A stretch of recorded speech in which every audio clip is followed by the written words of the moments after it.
साथियों, RPC second grade के result आने लग गए हैं। आप देख रहे हैं जैसा कि अभी एसएसटी का रिजल्ट आया है।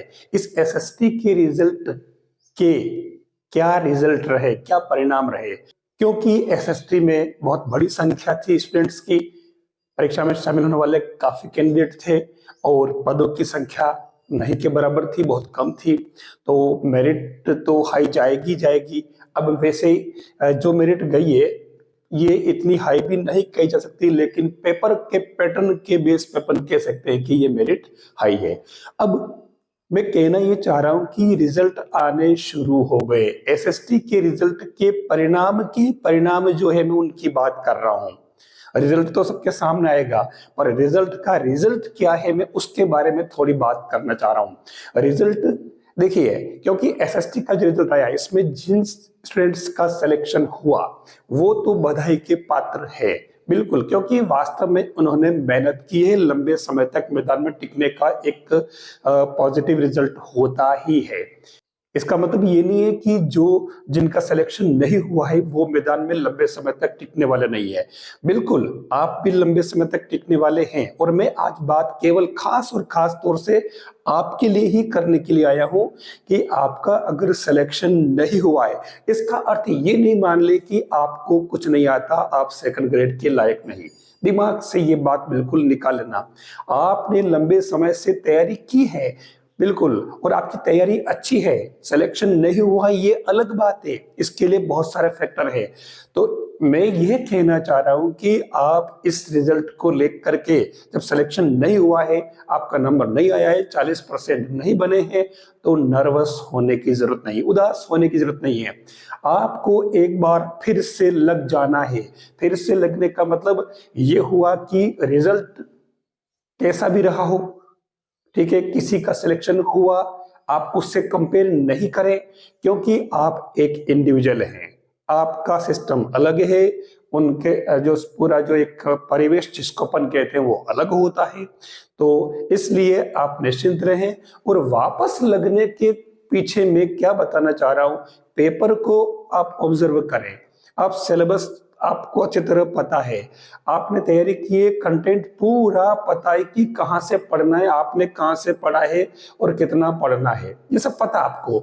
पेपर ऑब्जर्व करें और जो कमियां रही आप उन कमियों को वापस सुधारने का प्रयास करें। सबसे जरूरी बात ये कि सिलेक्शन नहीं हुआ तो, क्योंकि आपकी कमियों के बारे में आप खुद सबसे ज्यादा जानते हैं, कोई दूसरा नहीं बताएगा। आपको पता है कि आपसे क्या गलतियां हुई, क्या कमियां रही, ये आपको ही पता है। तो आप उन कमियों को, कोई जरूरी नहीं कि आप दूसरों के सामने उस गलतियों को, कमियों को एक्सपोज करें, लेकिन आप खुद अपने आप को समझें और कहां मिस्टेक हुई उनको सुधारें, आपका सिलेक्शन होगा। क्योंकि ये जो सितंबर वाले रिजल्ट है, ये रिजल्ट ठीक है अभी आ रहे एक एक करके, लेकिन जुलाई महीने में आपकी सेकंड ग्रेड की नेक्स्ट जो परीक्षा है, आप उसके लिए लग जाए। आपके पास में पूरे 5 महीने हैं। 5 महीने में तो आप सिलेबस में से जो जो कमी आपकी रही, आप आराम से उनको कवर कर सकते हैं, और आप करेंगे और रिजल्ट आपकी झोली में होगा। नेक्स्ट बात मैं ये कहना चाहूंगा कि अभी तो एसएसटी का रिजल्ट आया, अभी आपके पास बहुत सारे रिजल्ट आने वाले हैं। एक एक करके सभी रिजल्ट 2 दिन 4 दिन के अंतराल में आते जाएंगे।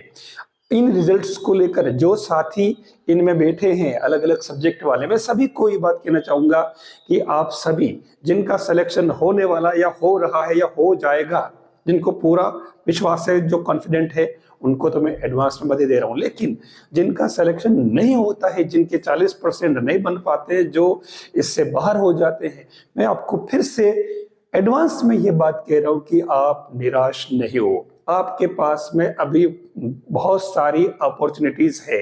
ये जरूरी नहीं कि हर एक पर्सन का, हर एक स्टूडेंट का पहली ही बार में सिलेक्शन हो जाए या दूसरी बार में सिलेक्शन हो जाए। तीसरी बार और दीजिए, चौथी बार और दीजिए, आपके पास में बहुत सारी अपॉर्चुनिटीज है। आप उनको अपने हाथ में रखिए। आप दिमाग में रखिए कि साला ये नहीं मिलेगा तो अगला वाला तो मैं लेके रहूंगा, ठीक है, दिमाग में ये होना चाहिए। पर लेके रहने में ये है कि आपको मैदान में टिकना पड़ेगा, नर्वस होकर के, दूसरों को देख करके और दूसरों से अपना कंपैरिजन करके, और अपने आप को हीन भावना से ग्रस्त नहीं करें। कभी भी दिमाग में ये बात नहीं आनी चाहिए, क्योंकि ये चीजें आपको विचलित करती है।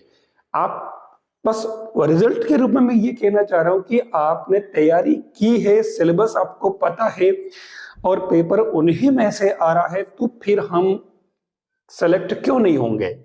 बस हमें कुछ गलतियों को, कमियों को ही तो सुधारना है। जो चीजें रह गई हमें उनको ही तो कंप्लीट करना है।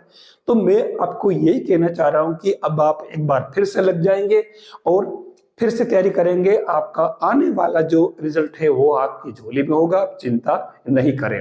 वैसे इस बीच एक बात और कहना चाहूंगा कि अभी क्योंकि डीपीसी वाला मामला जो है वो क्लियर हो चुका है, थर्ड ग्रेड से सेकंड ग्रेड, तो आपके रीट के जो है वो भी अच्छे पद निकलने वाले हैं, आप चिंता नहीं करें। तो आप रीट के लिए भी तैयारी कर सकते हैं। आपने जो तैयारी पहले कर रखी है वही तैयारी आपके काम आएगी, तो आप फिर से लग जाएं। रिजल्ट जो भी आए, जैसा भी आए, क्योंकि मैथ्स का भी आने वाला रिजल्ट है सेकंड ग्रेड का, हिंदी का बाकी है, अंग्रेजी का बाकी है, मैथ्स का बाकी है, इसके अलावा और भी जो सब्जेक्ट बाकी है उनके बाकी है। तो रिजल्ट आएंगे, आप उनको लेकर के कभी भी अति उत्साहित होने की जरूरत भी नहीं है, परेशान होने की जरूरत नहीं है। अगर आना होगा तो आ जाएगा, नहीं तो अपन फिर से प्रिपरेशन करेंगे और हम उसको लेकर के रहेंगे। इसलिए आप निश्चिंत रहें, डोंट वरी। और अगर आप मैथ्स के स्टूडेंट्स हैं और आप मैथ्स में अगर प्रिपरेशन कर रहे हैं सेकंड ग्रेड की, तो आप मैं अपने इस CMPC यूट्यूब चैनल से जरूर जुड़े। आपके लिए ये चैनल बहुत काम का है।